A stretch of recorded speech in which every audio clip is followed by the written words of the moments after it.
በይደር እናሳድረውና ወደ ዋና ጉዳዮች እንሂድ። ወደ አንድ ደቂቃ ቴዲ መስፍኔ አንድ ደቂቃ ስሜ ሲጠራ ሲቦጨቅ ስለነበር አደራ እንዳታጨቀየው በእናትህ አፈር ከድሜ እንዳታበለው መልስ ወዳጄ ይኸውልህ አዳምጠኝ እሺ ሲጀመር እዚህ የመጣውም ራሱ አጀንዳው ፖለቲካ ነው ለኔ ለምን በለኝ ስንት ሴት ዓለም ኢትዮጵያ ውስጥ ይገደላሉ ማአት ፍርድ ቤት ተይዞ ያሉ አንዱ ዓለም ተይዞ ባይሆን ኖሮ ፍርድ ቤት ባይቆይ ኖሮ አዎ እቺ ልጅ ተገላ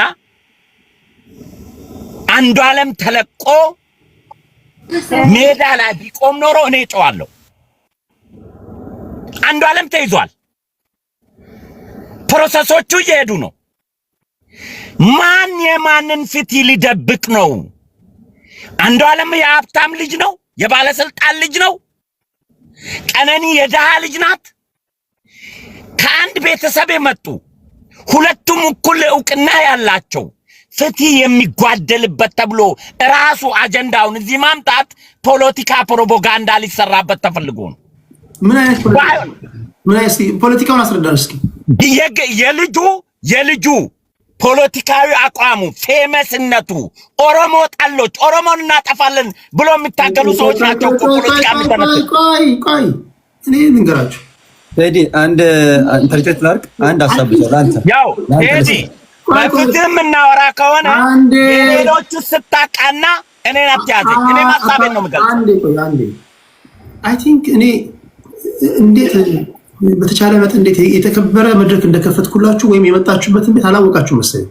ለምን አናቀም አንዴ ስማኝ ልጨርስ ሌላ ቦታ ባጨቀየኸው ሌላ ቦታ አይደለም እዚህ የሰማሁትን ነው ያውራው አሽሚት አድርጋ አንዴ መስፍኔ አንዴ ቆይ እንትን አትበል ቅድም እኔ ስናገር ነበር ይኸውልህ መስፍኔ በተቻለ መጀመሪያ ብቻ ተነስተህ ስታወራ እኮ እየሰማሁ ነው ከመጀመሪያው እስቲ ስማኝ መስፍኔ እባክህ እኔ አንተ የምትለው ይገባኛል ግን በተቻለ መጠን ውይይቱ እኔ እንዲሆን የፈለኩት የብሔር ካባችሁን አውልቃችሁ ይሄን ጉዳይ በሰባዊነት እናውራው ነው ያልኩት እኔ ደግሞ እያልኩ ያለሁት ሴት ልጅ በሰው ስትገደል ቀነኒና ጎሳዬ ናቸው ወይ የመጀመሪያ ኢትዮጵያ ውስጥ ኦኬ ጥሩ ጥያቄ ነው ምናልባት አንተ እያለፍክ ስለምትሰማ ነው እኛ የሄቨንን ጉዳይ አውርተናል አይደለም አገርሺ በቀን አንዴ እባክህ አንዴ ስማኝ የሲምቦኒን ጉዳይ ኦሮሚያ ውስጥ እዛት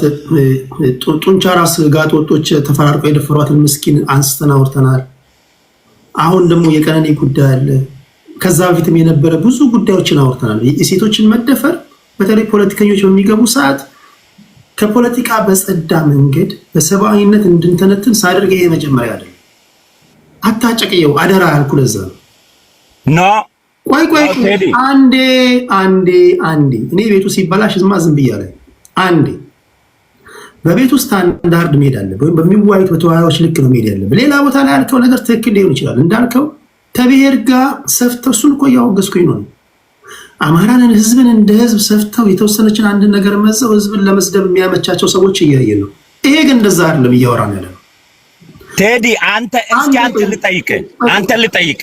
አንተ ልጠይቅ አንዴ እባክህ ቀነኒ ተገደለች አይደለ እሺ ጎሳዬ ተጠረጠረ ተብሎ ተያዘ እሺ ገና ወር ነው ገና ወርም አልሞላም አሁን አጀንዳ የሆነበት ምክንያት ጎሳዬ ነው የተለቀቀው ወይስ ፍርድ ቤቱ አጀንዳውን ዘጋው ኦኬ ይሄ ጉዳይ እናትና አባቷ እያለቀሱ ጥቁር ለብሰው የሰሩትን ቪዲዮ አይቻለሁ ምንድን ነው ያሉት በሚዲያ ላይ የሚደረገው ፕሮፓጋንዳ እባካችሁ ቁስል አታርጉብን ልጃችንን አተናል አሉና መጨረሻ ላይ የልጃችን ነፍስ ፍትህ እንድታገኝ ድምጹን አሉ ምን ማለት ነው ታዲያ ያኛ ታዲያ ምንድን ነው ያደረገው አዳምጠኛ እነሱ አሉ የሟች ቤተሰብ ልክ ናቸው እሺ አንተ ደግሞ ፍትህ ነው አይደለም ጎሳዬ መቼም ይሰቀል ካለም አውጥተን የቀነኒ ቤተሰብ እንዲህ ብሎ ስለጠየቁ አሁኑኑ ወጥቶ ይረሸን አንልምኛ። ምንድነው እኛ ያለው? አስጨርሰኛ። እኛ ያለው ነገር አስጨርሰኝ። የነሱ ቤተሰብ ጠየቁ አይደለም? እኔና አንተ ደግሞ ፍትህ የምንሆናቸው ጎሳዬ ላይ ተፈርዶ ነፃ ከተባለ ፍትህ ከተዛባ ያኔ አጀንዳውን ታመጣና የነቀነኒ ቤተሰብ ይሄ ማስረጃ ያሉ ነፃ ወጣ ጎሳ አንዷለም ብለን እንጨዋለን። አሁን ምን ተፈጠረ? እነሱ መጠየቅ እነሱ ስለጠየቁ አጀንዳ መሆን አለበት። እሺ እነሱ ጠየቁ። ኦኬ ጠየቁ፣ ቤተሰብ ናቸው።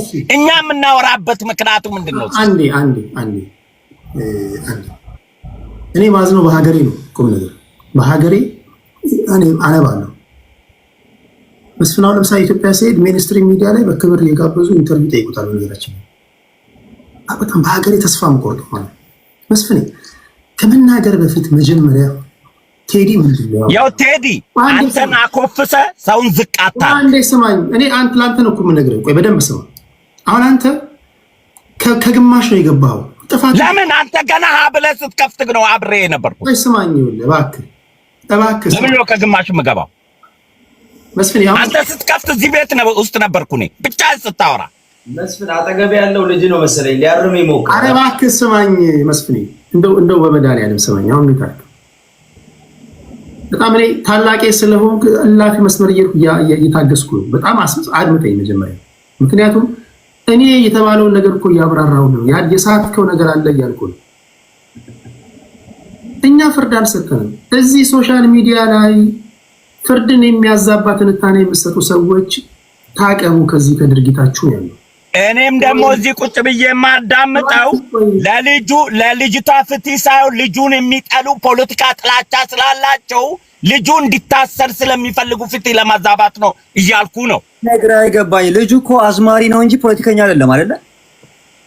አዝማሪ ትጠላዋለህ። በአዝማሪነቱ ልጁ አዝማሪ ነው፣ ፖለቲከኛ አይደለም። በቃ ንቀል። ምንድነው የምታወራው? በአዝማሪነቱ ትጠላዋለህ። አይመለከተኝም። ኦሮሞ ስለሚያዘ ከነመፈጠሩ ማላቅም እኔ ሲጀመር ምንድነው የምታወራው? ይሄ ጌቶ ፖለቲከኛ እኮ ነው። ይሄ በቃ ሁሉ ጊዜ ኮምፕሌን ነው የሚያደርገው። ሁሉ ጊዜ ያባረው። እኔ ደግሞ አንደበቴንም ያስኩኝ ሰድቤ ላባረው፣ ሰድቤ ያባረው አለው። ደግሞ እሱም ይመጣል ወይ ደግሞ በሰላማዊ መንገድ ማውራትም አይችልም። እኔ ያሳዝነኛል። ይሄ እንዳይመጣ እኮ ነው። ይሄ እንዳይመጣ ነው። ምክንያቱም የሚገርማችሁ ፔጁን እያየሁ ነው። አንድም ቀን ማለት ነው ስለተፈጠረው ጉዳይ ድምጽ ሆኖ አልጻፈም። አንድም ቀን ፔጁን እያየሁ ነው። የመስፍን ፈይሳ የሚባል ሰገጤ ማለት ነው። ተጽዕኖ ፈጣሪ ተብሎ በነገር ላይ ሜንስትሪም ሚዲያ ላይ የሚቀርብ ሰው ነው። በነገራቸው እግዚአብሔር ያሳየው። ጀነራል ብርሃኑ ቀን ሙሉ ቢያወራ እድል ሰጥተው ቢያወራ ሁለት ትክክለኛ አረፍተ ነገር ማይናገር ሰው ይቆም ዳስ ወይ ቀና ሲታጣ ይመለመላል። ጎባጣ እኮ ያለው ሀገሬ ሰው ለዛ እኮ ነው። ጎባጣው መጥቶ ነው መከራ እየበላኝ ያለው። እንዴት እንደሚያቀርብ የመከላከያ ሰራዊት የክብር ምንድን ተሸላሚ ነው። አንዳንዴ ኦልሬዲ ስለሄደ እንትን በሉ ነው። አንዳንዴ እኮ የሆነ ነገር ካመለጠ ቆይ ተሳስቻለሁ እንዴ ተሳስቻለሁ ቆይ ስለረዳት ማለት ቆይ እኔ አሁን እንዴ በገባ ምናልባት ተላልፌ ሊሆን ይችላል። ቆይ እስኪ የሆነ ነገር አምልጦኝ ነበር ምናምን እኮ አለው። አስጸያፊ ሰዎችን እያወገዝን እያለ ይገባና አፈር ከድሜ ያበልቶት ይላል። ወንጆ ቴዲ ቅርታ አድርግልኝና እየሰማኋችሁ ነው ከቅድም ጀምሮ። አንተ ትክክል ነው እየሄድክበት ያለው መንገድ አይቻለው። ድምጽ መሆን ማለትም ደግሞ የፍትህ መንገድን መከታተል ነው። እሱን ብዙ የተነሱትን ሐሳቦች እስማማለሁ። አይ ቲንክ መስፍን ኢዝ አውት ኦፍ ላይን። ግን መጠንቀቅ ያለብን ሌላው ነገር ምንድነው እንደዚህ አይነት ነገሮች የሚከፍቱላቸውን ቀዳዳ ተጠቅመው ተቋማትንም ሌላ ፖለቲካም እዚህ ውስጥ ማስረጽ ነው መሞከር ትክክል አይደለም።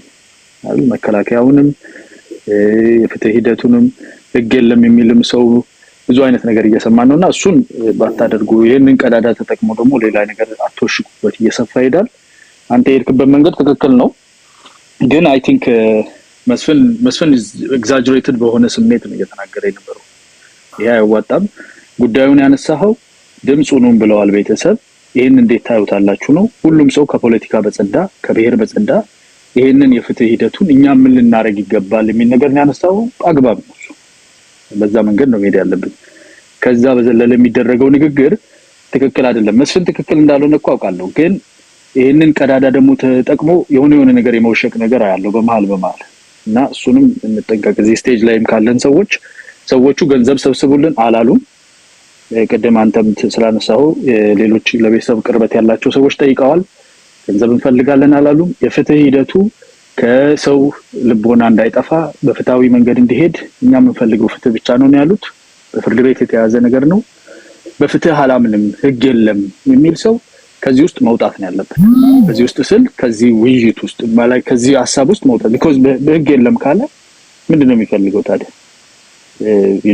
ህግ የሌለበትን ይዘት ፍትህ እንዴት ነው የምትጠብቀው?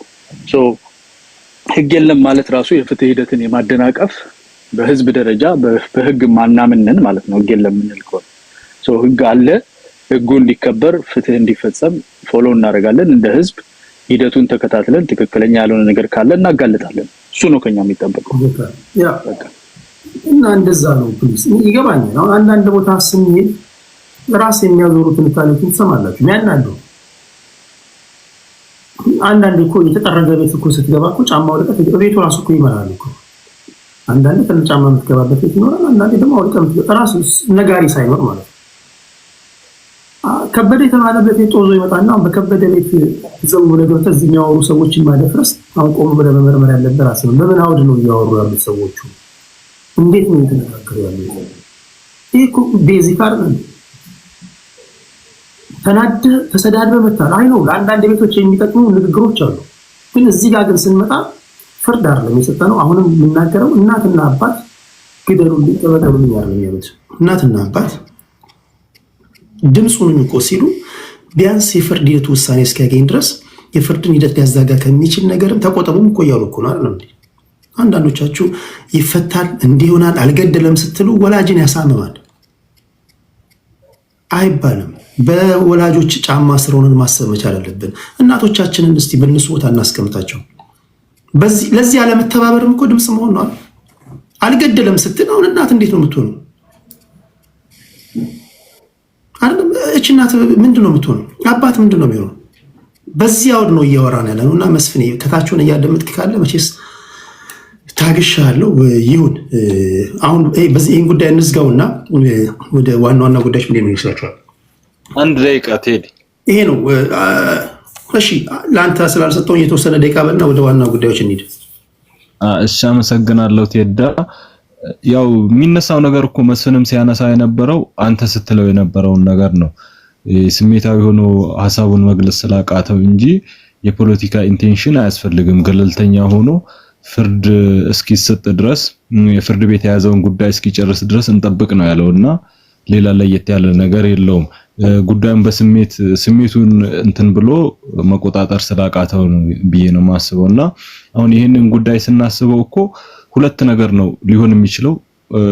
ቀነኒና አንዱዓለም አንድ ቤት ውስጥ ነበሩ። ቀነኒ ከሚኖሩበት ቤት ወድቃ ሞታለች።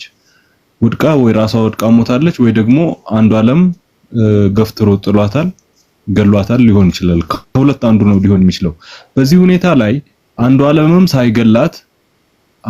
ሳይገላት ጥፋተኛ ሆኖ እንዲታሰር ማድረግ ፍትህን ማዛባት ነው።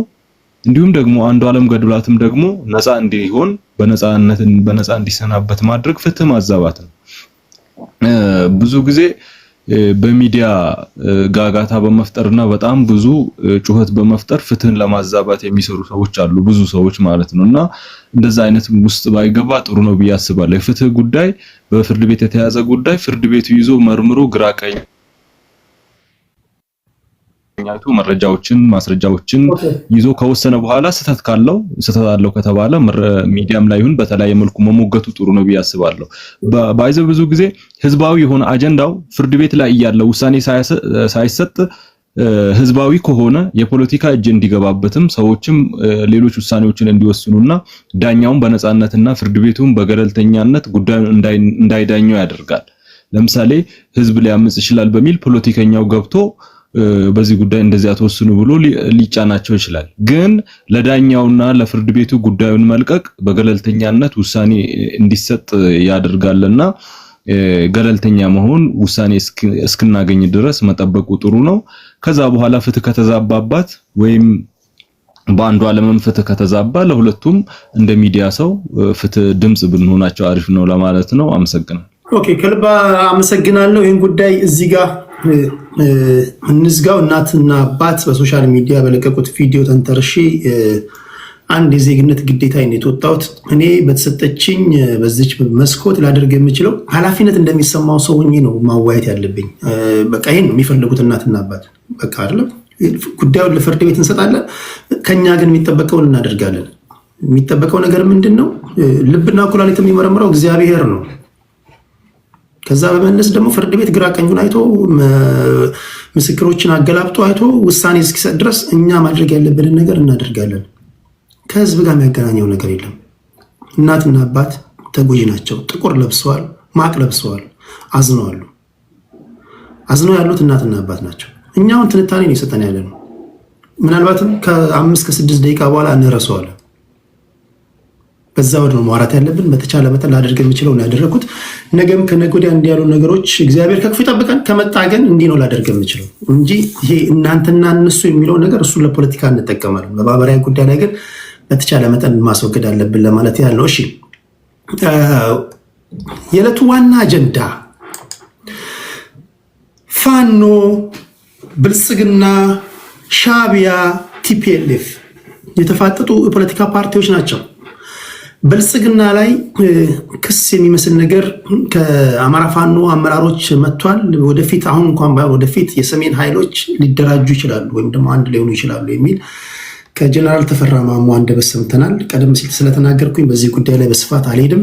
እናንተ ስላደመጣችሁ በሳምንቱ ሲነገር የነበረ ጉዳይ ስለሆነ ትንታኔው ለእናንተ ነው የምሰጠው። ይህ ትልቅ አጀንዳ ነው። የመታገትም ጉዳይ ነበር። አሁን ስለ እገታ ማውራት ነበረብን። እሱ ትሄዱበታላችሁ። ቴሌግራም ላይ የጻፍኩት ጉዳይ ነው። ፋኖ ሰሜኑ ላይ የመጣ የተቃጣ ሰሜኖችን የማጥፋት ትልቅ ሴራ አለ የሚል ንግግር አድርገዋል። ስለዚህ ወደፊት አንድ እንሆናለን ብለዋል። ለመሆኑ ፋኖ፣ ቲፒኤልኤፍ እና ሻዕቢያ አንድ ሊሆኑ ይችላሉ ወይ?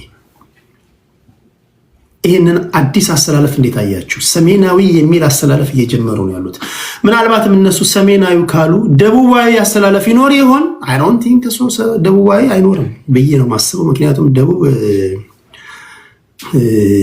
ቢዚ ናቸው ብዬ አስባለሁ። ደቡቦች ቢዚ ናቸው። የደቡቦች ቢዚ ናቸው። የተለያዩ ኦኬ፣ ይሄን አልናገረው፣ ቃላቶችን እዚህ ጋር ልጠንቀቅ። የሆነው ነው። ይሄን አሰላለፍ እንዴት አያችሁት? አዲስ አሰላለፍ ነው። ሰሜናዊ ሲባል ያው ህዝቡን እንለቅና ፓርቲዎቹን እናወራለን እና በደንብ የሚያስወራውን ጉዳይ ነው። አስፈላጊ ከሆነ ድምፅ አሰማችኋለሁ። ለመሆኑ አላንስ የሚፈጥሩ ከሆነ የመታገያ አጀንዳዎቻቸው ሊታረቅ የሚችል ነው ወይ? ፋኖ የሚታገልበት አጀንዳ አለ። ቲፒኤልኤፎች የማይደራደሩባቸው ጉዳዮች አሉ። ኤርትራም ሻዕቢያም አለች። መቼስ እቺ ሀገር ደግሞ አልላቀቅ ብላናለች። ከ1967 ጀምሮ ምንድን ነው የሚባለው የጀርባ ቅማል ሆነውብናል። ሻዕቢያ እያልኩ ነው። ኤርትራውያን በጣም ነው የምወዳችሁ፣ መንግስታችሁ ነው እያልኩ ያለሁት። ለምንድን ነው የሻዕቢያ መንግስት በዚህ ጉዳይ ላይ የሚገባው?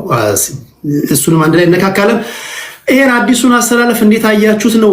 ነገር ቢበዛ ባያ አይጫንም። ካንተነህ እጀምራለሁ። ቡኖ በደሌ፣ አዲስ ታይምስ፣ ጋዜጠኛ ኤቢ መሐመድ፣ ዩናይትድ አማራ ከረጅም ጊዜ በኋላ ነው የመጣው። አያና እዚህ ያለ አንድ ሰው የሚያስገባ ቦታ አለ።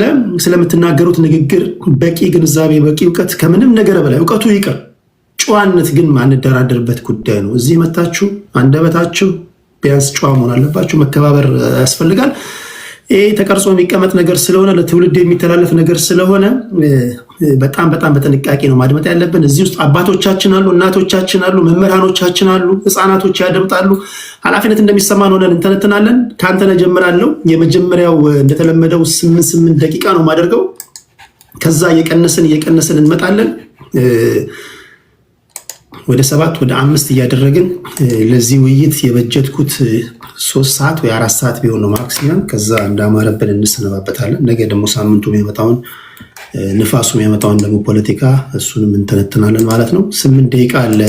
ወንድም አንተነህ 8 ደቂቃ አለ። ሜዳውም ይኸው፣ ፈረሱም ይኸው፣ እገታውንም አብረን ማስኬድ ትችላለህ። እሱን አሰላለፍ አልናንስ እንዴት አየው እንደሚቀጥል?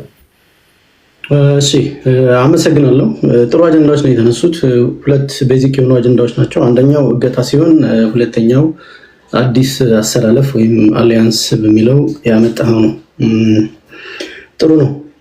ከእገታው ብነሳ እመርጣለሁ። ምናልባትም እገታው የተፈጸመ ያለበትን ቦታ በደንብ ካየነው በተደጋጋሚ ተመሳሳይ ቦታ ነው። ምናልባትም በ5 ኪሎ ሜትር ራዲየስ ውስጥ ወይም ደግሞ በ10 ኪሎ ሜትር ራዲየስ ውስጥ ባለ ዲስታንስ ውስጥ የሚፈጸም ድርጊት ነው። ይህ ድርጊት ምናልባትም እንደኔ እይታና እምነት መንግስት ባላወቀበት ሁኔታ የሚፈጸም ድርጊት ነው ብዬ አላምንም። ማላምንበትን ምክንያት አስረዳለሁ ማለት ነው። በመጀመሪያ ደረጃ ድርጊቱ የሚፈጸምበት ቦታ ተመሳሳይ ቦታ መሆኑ አንድ፣ መንግስት መጀመሪያ ስራው ህዝብን የዕለት ተዕለት እንቅስቃሴ ሰላማዊ እንዲሆንና ስሙዝ ሆኖ እንዲካሄድ ማድረግ ነው የመጀመሪያ ኃላፊነቱ የነበረው። የዜጎችን በህይወት የመኖር መብት ማስከበር እንዳለበት ሆኖ ማለት ነው። ይሁን እንጂ ተመሳሳይ ቦታ ላይ ድርጊቱ እየተፈጸመ በዛ ላይ ተጨምሮ በ5 ኪሎ ሜትር ራዲየስ ውስጥ የመከላከያ ካምፕ አለ። እዛ ኤሪያ ላይ አሁን በቀደም ድርጊቱ የተፈጸመበት ቦታ አካባቢ ባለኝ መረጃ፣ ነገር ግን በእኛ ሀገር የመከላከያም ሆነ የፖሊስ አሰራር እስካሁን ድረስ ባለው አንድ ድርጊት ሲፈጸም ቢያይም ትዕዛዝ ካልተሰጠው ወይም ደግሞ በዛ ቀጠና ወይም በዛ በሚንቀሳቀስበት ቦታ ላይ ያለው ሪስፖንሲብል የሆነ አካል ሂድና ይህን ሰው አድነው እስካልተባለ ድረስ ስትገደልም ቢያይ ባላየ ነው የሚያልፈው እና ትዕዛዝ አልተሰጠንም በሚል ቶሎ ኢሚዲየትሊ ሪስፖንስ ወስደው ዜጎቹን ከእገታም ይሁን ከግድያ ወይም ከሞት ለማትረፍ አልቻሉም። ይህ የመንግስት ፌሊየር ነው። ምክንያቱም ይሄ ስቴት ፌሊየር የምንለው ወይም ብለን ልንገልጽ ከምንችላቸው ምክንያቶች መካከል አራት ቤዚክ ከሚባሉ ምክንያቶች መካከል አንዱ ይሄ ነው። የመጀመሪያው ዜጎችን መብት ወይም ደግሞ በህይወት የመኖር መብት ማስጠበቅ የምንለው፣ ሁለተኛው የሚሊተሪ ኢንቮልቭመንት ኢን ፖለቲክስ የምንለው ነው። ሁለተኛ ደግሞ ጁዲሻሪ ፌል፣ የሶስተኛው ጁዲሻሪ ፌል ወይም ደግሞ ፍርድ ቤቶች ህግ በአግባቡ ፍትህን ማምጣት ሲያቅታቸው እሱ እንደ ሁለተኛ ነው። ይሄ ኦቨርዌልሚንግ ክራይም ሬት የምንለው ደግሞ አለ። ይሄ ወንጀል በጣም ሲበዛ፣ በጣም በየቦታው እገታው፣ ግድያው፣ ምኑ ዝርፊያው ሲበዛ እሱ ነው። ሌላኛው ፕሬዘንስ ኦፍ ኢንሰርጀንሲ የምንለው ነው። ስለዚህ እነዚህ ሁሉ ነገሮች አሁን ሀገራችን ውስጥ እየሆኑ ነው ያሉት።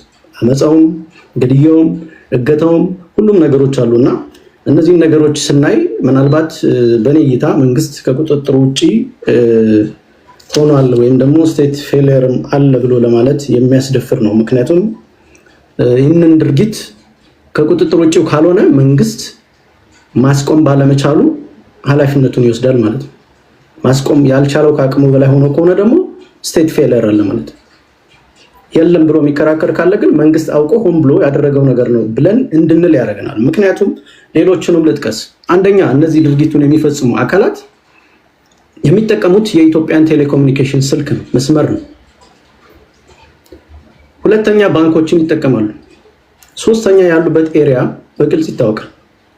ምናልባት አንዳንድ ድርጊቶች በአማራ ክልል ተፈጸሙ ብሎ መንግስት ባመነ ጊዜ ሰምተው እንደሆነ የተለያዩ ቮይስ ሪከርዶች ይወጣሉ።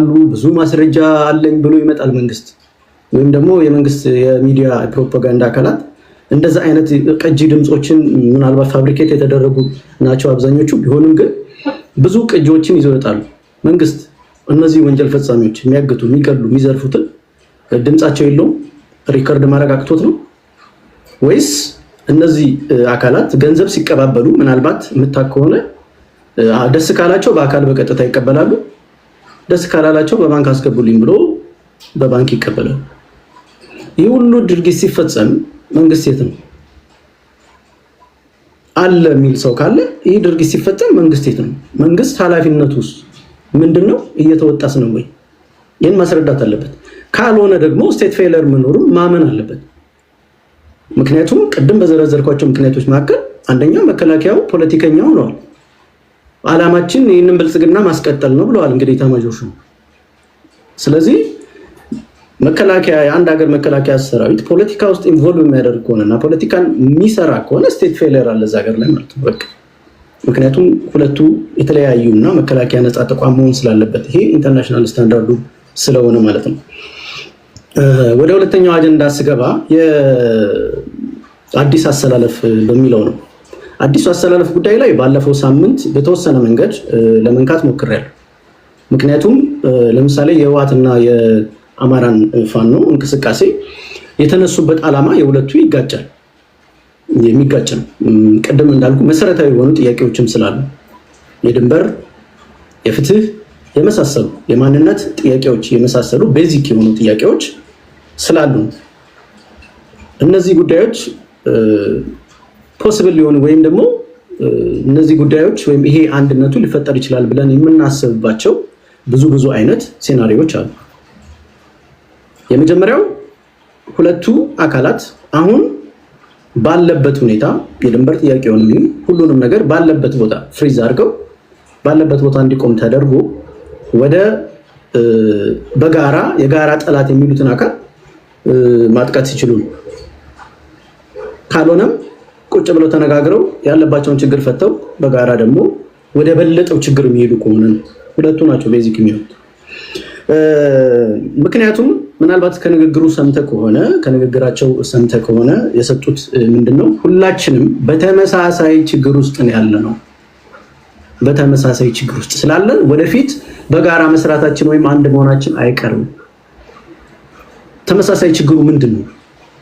ሰልፍ ዲፌንስ ራስ መከላከል ወይም ራስን ከጥፋት ማዳን ነው። ይሄ ደግሞ ሰልፍ ዲፌንስ ሁለት አይነት ህግ ነው ያለው። የመጀመሪያው ሰልፍ ዲፌንስ አንተ ላይ ለሚደርስ ጥቃት ራስህን መከላከል ስትችል ነው። ህጉ የሚፈቅደው እስከምን ያህል ነው?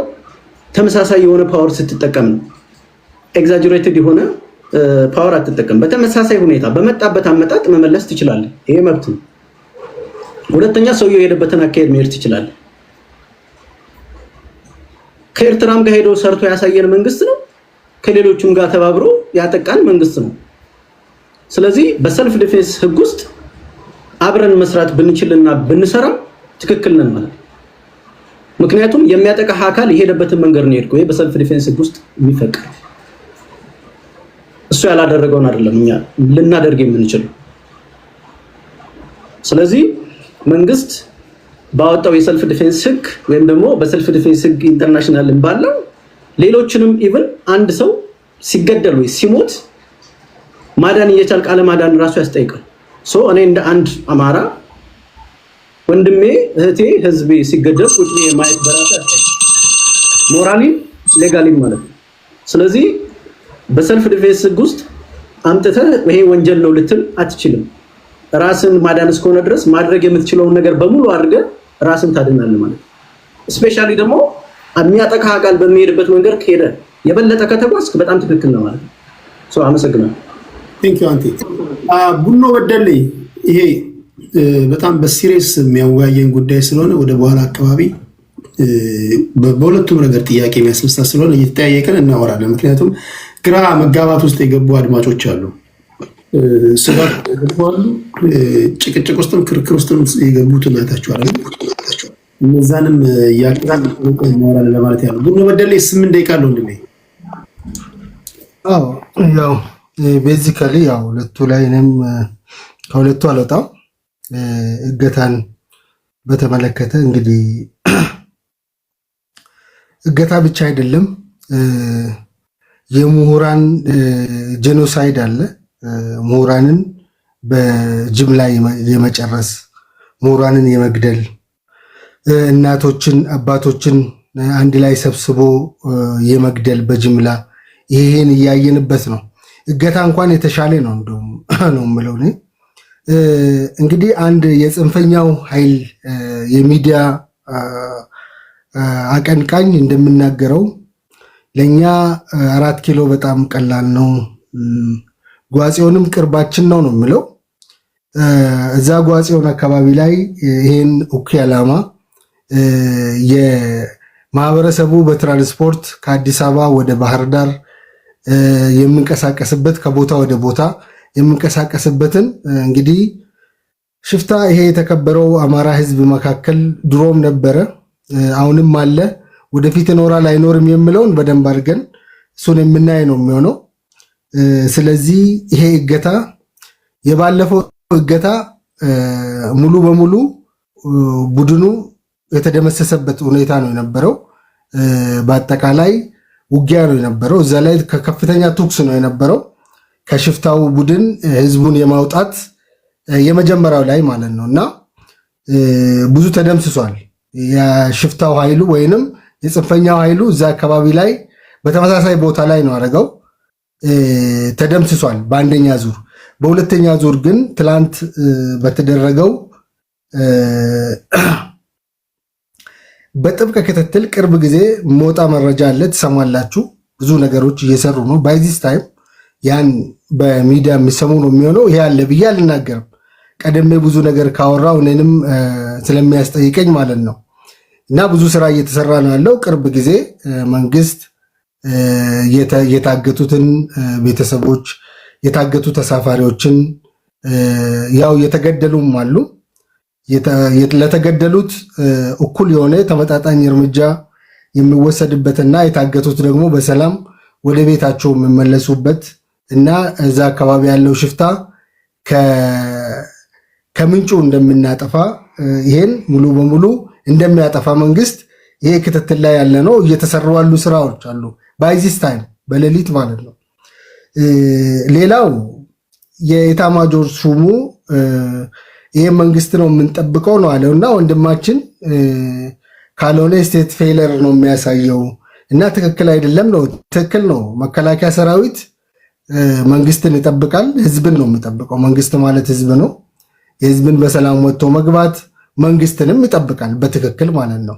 መፈንቅለ መንግስት እንዳይካሄድ ይጠብቃል በትክክል።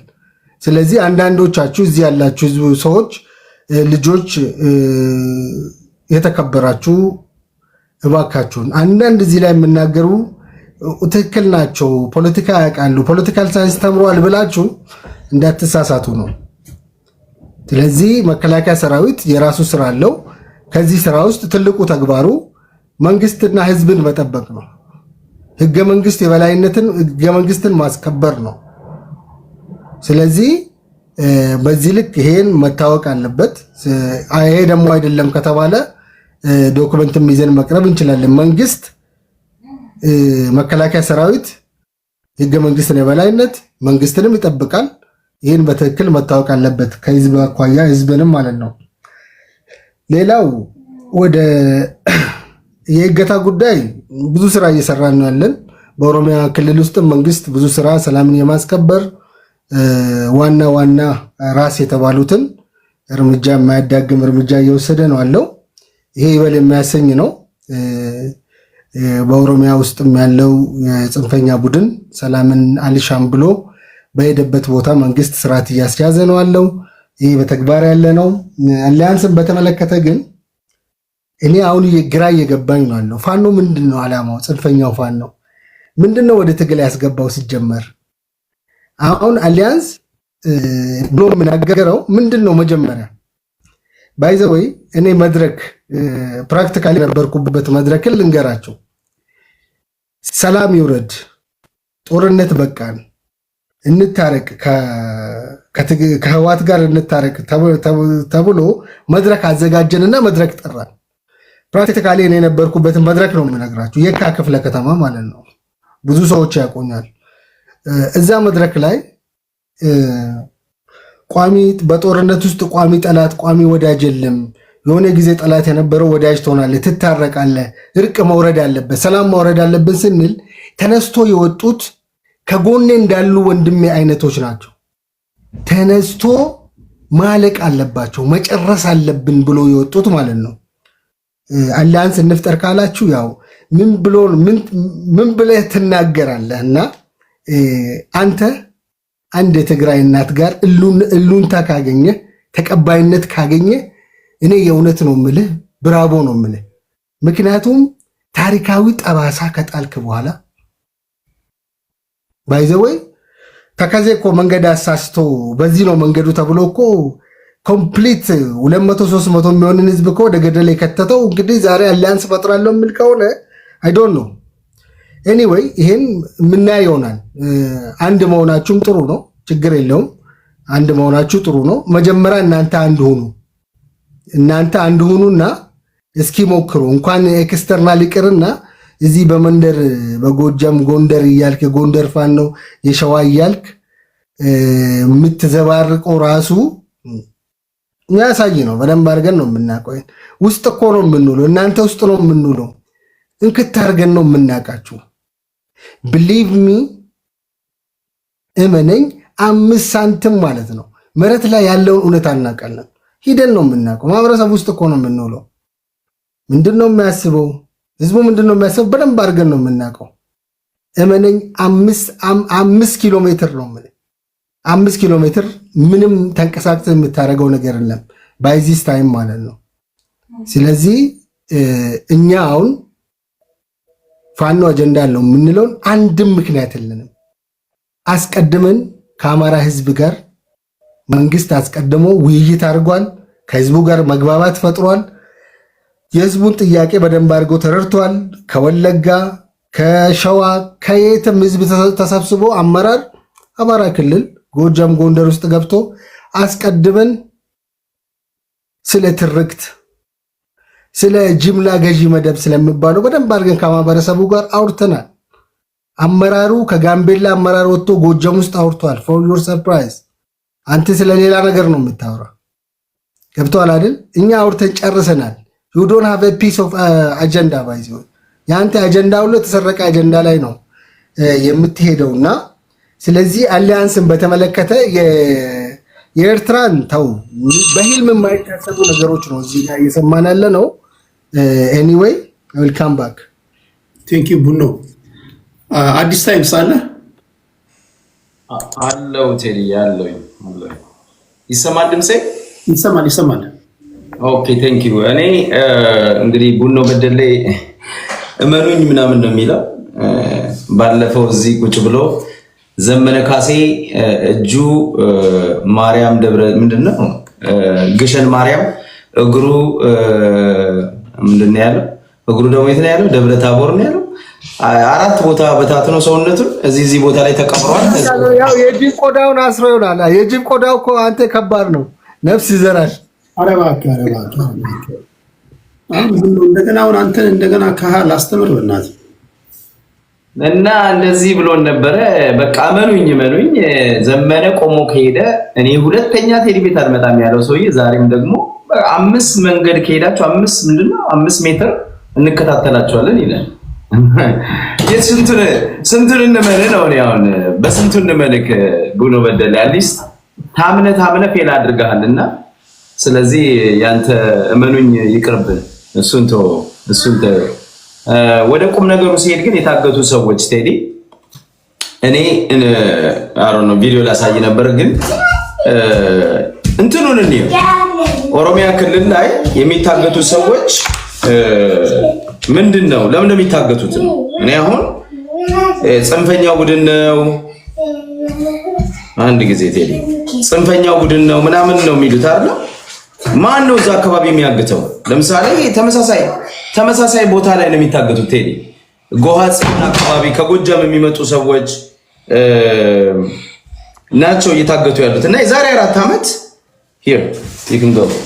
የዛሬ 4 ዓመት ቴዲ ከያማራ ሹፌሮች ጎሃጽዮን ላይ በጥይት ሲመቱ ኢቲቪ የዘገበውን ቪዲዮ ላሳይ ይችላል። የዛሬ 3 ዓመት እንደዚሁ የአማራ ሹፌሮች በጥይት ተመተው ገንዘብ ሲሰረፉ መኪናቸው ሲቃጠል አሳያለሁ። ተማሪዎች የአማራ ነዋሪዎች ከጎጃም መተው ሲሄዱ ስታፍነው ሚሊዮኖች ሲጠየቁና እናስተውላለን። እና ይሄ መንግስታዊ ነው። የአማራ ህዝብም ደግሞ ቴዲ መሳሪያ ያነሳበት ዋነኛ ምክንያት በሰላም መኖር አልቻልኩም፣ በሀገሬ ተንቀሳቀሼ መስራት አልቻልኩም፣ በቆረቆርኩት ከተማ ከክልል ተነስቼ አዲስ አበባ መግባት አልቻልኩም፣ የዜግነት መብቴ ተገፈዋል ብሎ የአማራ ህዝብ መሳሪያ ያነሳበት ዋነኛ ምክንያት ይሄ ነው ኦነስትሊ። እና ይሄንን እንድናያደርገው ገዳዩ ወይንም አፋኙ ወይንም ደግሞ የሚያግተው የአማራ ክልል ፋኖ ነው ምናምን ለማለት ይሞክራሉ። ዛሬ እኔ በደርዝ ነው ማቀርብልህ። ምን ብሎ ነው መሳሪያ ያነሳው ያልከው? ምንድናቸው የአማራ እንትኖች ያልካቸው? የአማራ ህዝብ የአማራ ፋኖ መሳሪያ ያነሳበት ነገር ይኸውልህ፣ አንደኛ የአማራ ህዝብ በየሄደበት የሚገደል ህዝብ ነው። መንገድ ላይ የሚታፈን ህዝብ ነው። ከመስሪያ ቤት የሚባረር ህዝብ ነው። ማህበራዊ እረፍት የተነሳ ህዝብ ነው። ይሄ ደግሞ መዋቅራዊ ነው። አየህ ለምሳሌ ከጎጃም ተነስቶ ቴዲ አዲስ አበባ እንዳይገባ ወታደር ባለበት 40 ጊዜ የሰለጠነ ልዩ ኃይል ባለበት የአማራ ክልል የገባ መኪና ቆሞ የሚዘረፍ ከሆነ ህዝቡ የሚታፈን ከሆነ ይሄ መዋቅራዊ ነው። አንዴ ሀፕን ሊያደርግ ይችላል ቴዲ፣ ሁለቴ ሀፕን ሊያደርግ ይችላል። 7 ዓመት ግን ሀፕን አያደርግም። አንለስ ይሄ የሚያፍነው ሽመልስ አብዲሳ ካልሆነ፣ አንለስ የሚያፍነው አብይ አህመድ ካልሆነ 7 ዓመት ሩቲን ሊኖረው አይችልም። አንዴ ሁለቴ ኢንሲደንት ይፈጠራል። የትም ሀገር ላይ ሊፈጠር ይችላል። የአማራ ሪያሊቲ ግን ከአዲስ አበባ ተነስቶ ማነው ከደጀን ተነስቶ ጓሃጽዮንን አቋርጦ ወደ አዲስ አበባ ወደ ሱሉልታ ሊመጣ ሲል ነው የሚታፈነው። ይሄ ነው ሀቁ። ይታፈናል፣ መኪና ሙሉ ይታፈናል። ህዝቡ ብር አምጣ ይባላል። ከተገደለ ደግሞ እድለኛ ሆኖ ብር ሰጥቶ ያልፋል፣ አለበለዚያ ይገደላል። ይሄ አማራ ህዝብ ላይ የሚደርሰው ጭቆና ነው መሳሪያ እንዲያነሳ ያደረገው። 17 ተማሪዎች ደምቢ ዶሎ ላይ ሰሞኑን ስንከራከርበት የነበረው መንግስት ለመሸፋፈን የሄደበት ርቀት አይታል። ለምንድን ነው መንግስት ወንድሞቼ እዚህ ያሉ እና አያና ለምንድን ነው ስለ አሁን 60 ሰው ታፍኗል? አያና የታለ ድምጽ? ስለታፈኑት ሰዎች መቼ ነው የምትናገረው? ኢቢሲ መቼ ነው የሚናገረው? ፋና መቼ ነው የሚናገረው? መንግስት መቼ ነው ዳኪመንተሪ የሚሰራው ስለ 60 ሰዎች አሁን ስለታፈኑት? የለም። ያ ሁሉ ሚዲያ የአንድ ሴት ልጅ ኢንተርቪው ለዛው መንግስትን ሳጠራ የደረሰብኝ ያለችውን ግፍ ስላወራች ለመሸፈን የተሄደበት ርቀት ነው። ግን የሚሸፍኑት ምንድነው?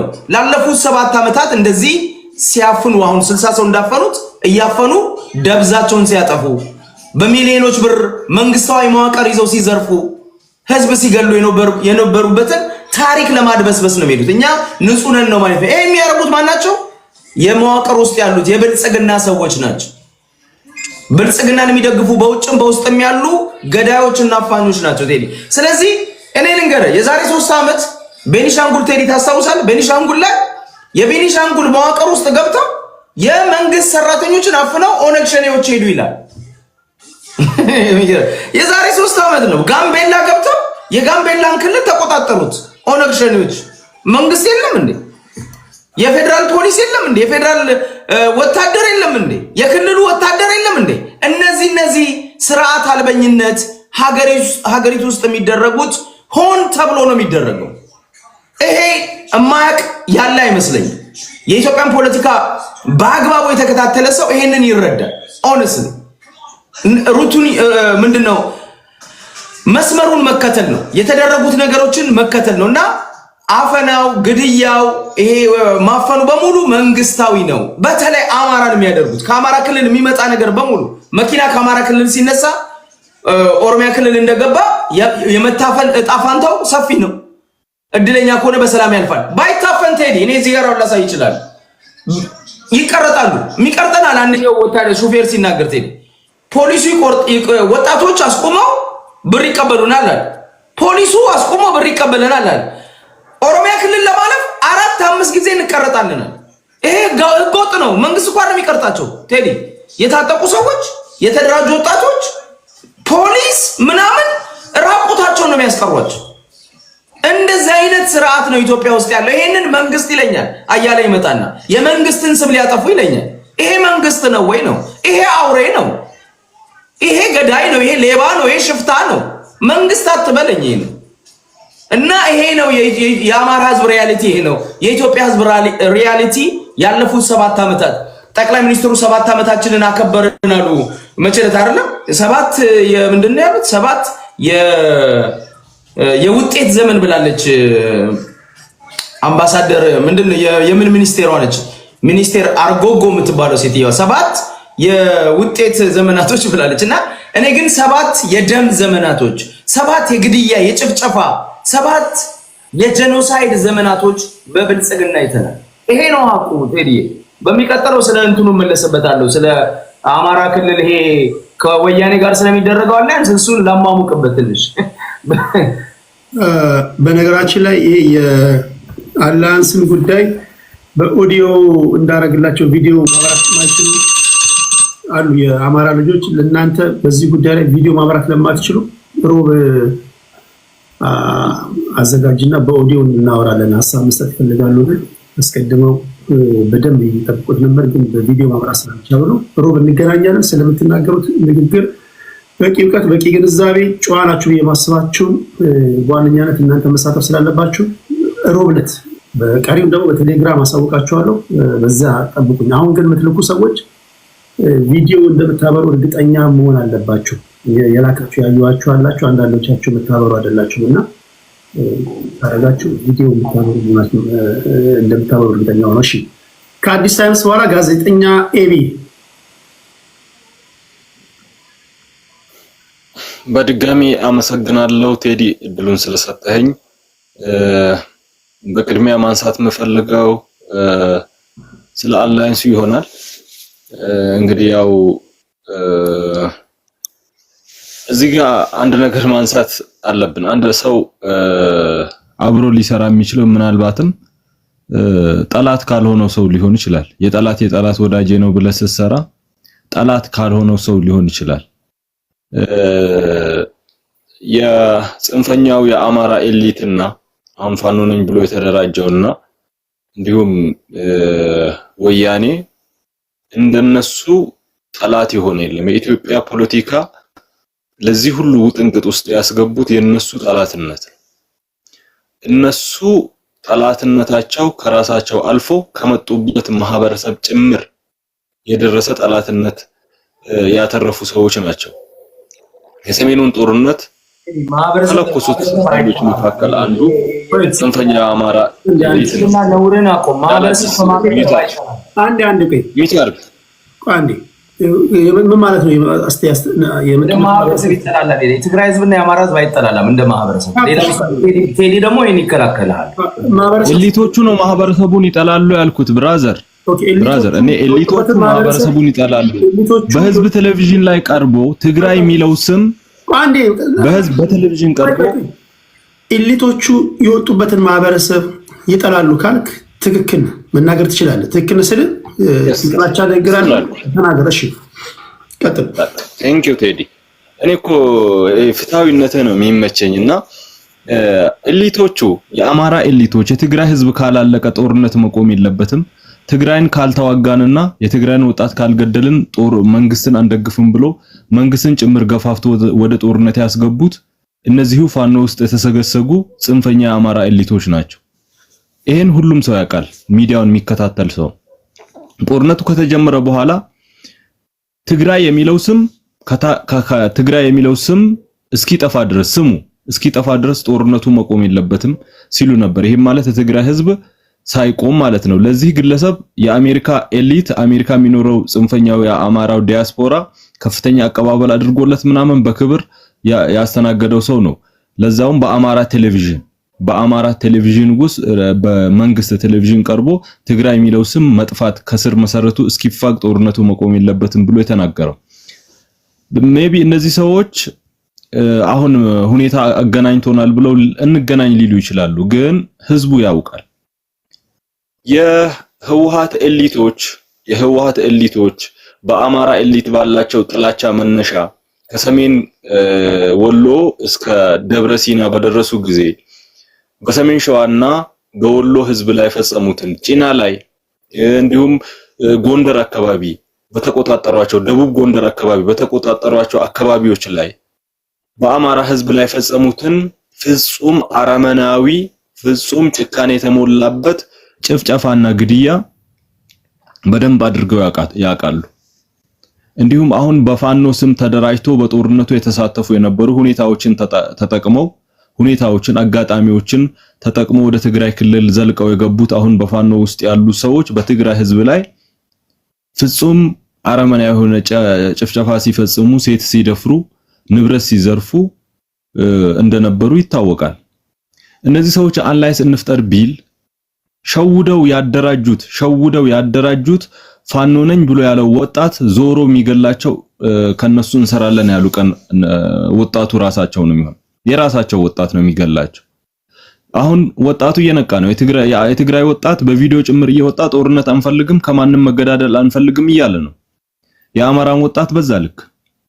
ስለዚህ እነዚህ ሰዎች ምናልባት እነሱ ሩቅ ሆነው በለው ሲሉ ስለነበረ ጥይቱም ግፉም በደሉም እነሱ ቤተሰብ ጋር ስላልደረሰ አይ አሁን አብረን እንስራና የጊዜ ጉዳይ ነው አብረን እንስራና የሆነ ነገር እንጠቃቀም ቢሉ መቼ የሚያገዳድሉት የአማራን ወጣት ነው የሚያገዳድሉት የትግራይን ወጣት ነውና ከነዚህ ሰዎች ጋር አብረው ሊሆኑ አይችሉም። ሁለተኛው ደግሞ የትግራይ የአማራ ኤሊቶች ጦርነት የጀመሩት ለምንድን ነው? ጦርነት ሲጀምሩ እኮ እኛ ጠላታችን ታሪካዊ ጠላታችን ወያኔ ትጥቅ ሳይፈታ ትጥቅ አስፈታችሁን ነው እኮ አይደለ? እንዴት ነው ከነሱ ጋር አሁን ሄደው ጥምረት ሊፈጥሩ የሚችሉት? ለምንድነው ጦርነቱ የትግራይ ህዝብ ሳያልቅ አለቀ ነው?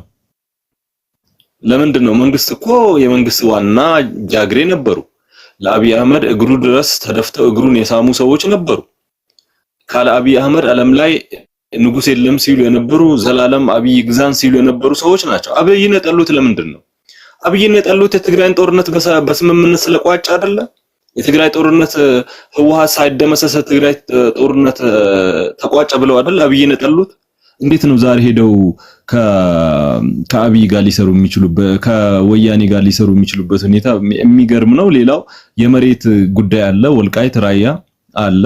በሱ ጉዳይ መቼም ሊስማሙ የሚችሉበት አይደለም። የሚጠፋፉበት የሚገዳደሉበት ባይዘው እስከ ፌደራል ድረስ መጥቶ የሚያገዳድለንና ለዚህ ሁሉ ጥላቻና ለዚህ ሁሉ እልቂት የዳረገን የነሱ የራያና የወልቃይት የመሬት የሰሊጥ ፉክክር ነው።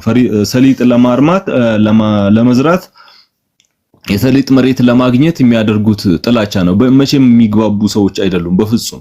እነሱ ከሚግባቡ ፈጣሪና ሰይጣን ተግባብተው ሰላም እርቅ ወርዳል ማለት ይቻላል ካላቸው ኮንሰፕት አንፃር ስናየው ማለት ነው። ግን ኤሊቶች እንደ ኤሊት ያው አንዳንድ ኤሊቶች ሊሰሩ ይችላሉ፣ የሆነ ድጋፍ ሊያገኙ ይችላሉ፣ አይ አብረን ተጠቃቅመን ሊሉ ይችላሉ። ግን በማግስቱ ቢሳካላቸው ራሱ ይሄ ቅዠታቸው በማግስቱ ዞረው መገዳደላቸው ግልጽ ነው። በማግስቱ መሳሪያ አንስተው ዳግም ሌላ እልቂት ሌላ ጦርነት ውስጥ መግባታቸው ይሄ ግልጽ ነው። ምክንያቱም የኢትዮጵያ የጦርነት የኢትዮጵያ እልቂት የተንኮል የኮንስፓይሬሲ የፖለቲካችን ችግር ሁሉ መነሻዎች እነዚህ ኃይሎች ስለሆኑ በሁለቱም በኩል ያሉ ጽንፈኞች ስለሆኑ ማለት ነው። ከእገታ ጋር ተያይዞ ያለው ጋር ስመጣ እገታ ትክክል አይደለም። በተደጋጋሚ ሀገራችን ውስጥ እያየነው ነውና መንግስት ትኩረት ሰጥቶ መስራት አለበት ብዬ የምለው ነገር ነው። እገታን በተመለከተ ግን እገታን ተጠቅሞ እያንዳንዱን ኢቨንት እየተከታተሉ ለፖለቲካ ጥቅም የሚታገሉ አማራ ብቻ ታገተ እያሉ ለፖለቲካ የሚጠቀሙ እነዚህ ጽንፈኞች በአጋቾች የሚጠቀሙ ናቸው። በሟች ይጠቀማሉ፣ እነዚህ ሰዎች በአጋሽ ይጠቀማሉ። ኢትዮጵያ ውስጥ ምስኪኖች ላይ በሚደርስ ነገር ሁሉ እነዚህ 4 ኪሎ ለመግባት እንጠቀምበታለን ብለው የሚሉ ሰው ሲሞት ንፍሮ ለመብላት አሰፍስፎ የሚጠብቅ ሰው አይነት ሰዎች ናቸውና የታገተው አማራ ብቻ አይደለም። ኦሮሚያ ክልል ላይ ሸኔ የኦሮሞን አርሶ አደር የኦሮሞን ወጣት እያገተ ባለሀብት እያገተ ገንዘብ እንደሚጠይቅ ይሄ የሚታወቅ ነው። በጣም ብዙ የአማራ ብሔር ተወላጆች ልክ እንደሱ ደግሞ ፋኖ ያደርጋል። ለምን አትቃወሙ? ኦሮሚያ ብቻ ለምን ታስመስሉታላችሁ? ፋኖ ጎጃም ላይ እያገተ ተማሪ እያገተ ገንዘብ እየጠየቀ አይደለም? በቪዲዮ በድምጽ አልሰማችሁም? ፋኖ ተማሪ እየገደለ አይደለም? ፋኖ እየዘረፈ አይደለም? ስለዚህ ፌር ሆናችሁ ለህዝብ የምታስቡ ከሆነ የሚያደርገው ሁሉ መንግስትም የሚያደርግ ከሆነ ፋኖም ሸኔም የሚያደርግ ከሆነ ሁሉን እኩል መተቸት የምትችሉ ከሆነ ያን እናምናችኋለን። አመሰግናለሁ። ትሄዳ ቴንኪው። እገታ ጥሩ አይደለም ብለህ አድበስብሰህ በቃ እንደ ቀለል አድርገህ አለፍከው አይደል? በቃ አንድ መኪና ሙሉ ሰው ዜጎቻችን ታገቱ የሚል ዜና ነው። ጥሩ አይደለም ብለህ ነው እንደ ነገሩ ያለፍከው። ቅድም ያልኩት ነገር ነው። ክፉ ነገር ተደጋግሞ ሲሰራ ክፉ መሆኑ ይቀርና የተለመደ ይሆናል ይላሉ ክቡር ዶክተር አዲስ አለማየሁ። እና ለምደነው ነው መሰለኝ መኪና ሙሉ ዜጎች ታገቱ ተብሎ። እሺ ለማንኛውም በዚህ ጉዳይ አድምተንም ማውራት ስላለብን ነው። የአጋች ታጋች እኛ እንኳን ስናነሳው ብዙ ጊዜ ስለሆነ እንዲሁ እንደ ነገሩ ጥሩ አይደለም ብለን የምናልፈው ነገር አይመስለኝም። እና በደንብ ረገጥ አድርገን ማውራት ካለብን ማውራት አለብን በዚህ ጉዳይ ለማለት ያለው። መሐመድ ወደ አንተ ልምጣሽ።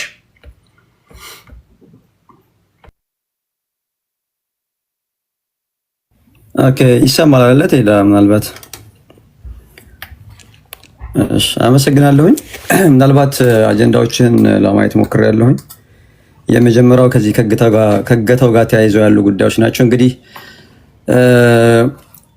ቅድም እገታው ጉዳይ በተመለከተ ነገሮች ተደበሰበሱ የሚል እንድምታ ነው አንተም የታዘብክ ያለው። ይህ እንዲሆን ቀድሞ የተሰሩ ስራዎች ናቸው ብዬ ነው የማምነው። ላለፉት ሳምንታት ከእገታ ጋር ተያይዞ የተሰሩ ብዙ ፕሮፓጋንዳዎች ነበሩ እንደምታውቀውና እነዛ ነገሮች ከዚህ በኋላ የሚነሱ ሀሳቦች ተአማኒ እንዳይሆኑ ያደርጋሉ ብዬ አምናለሁ። አሁን ያለው ነገር 100% ተረጋግጦ አልተረጋገጠም የኔ ጉዳይ አይደለም።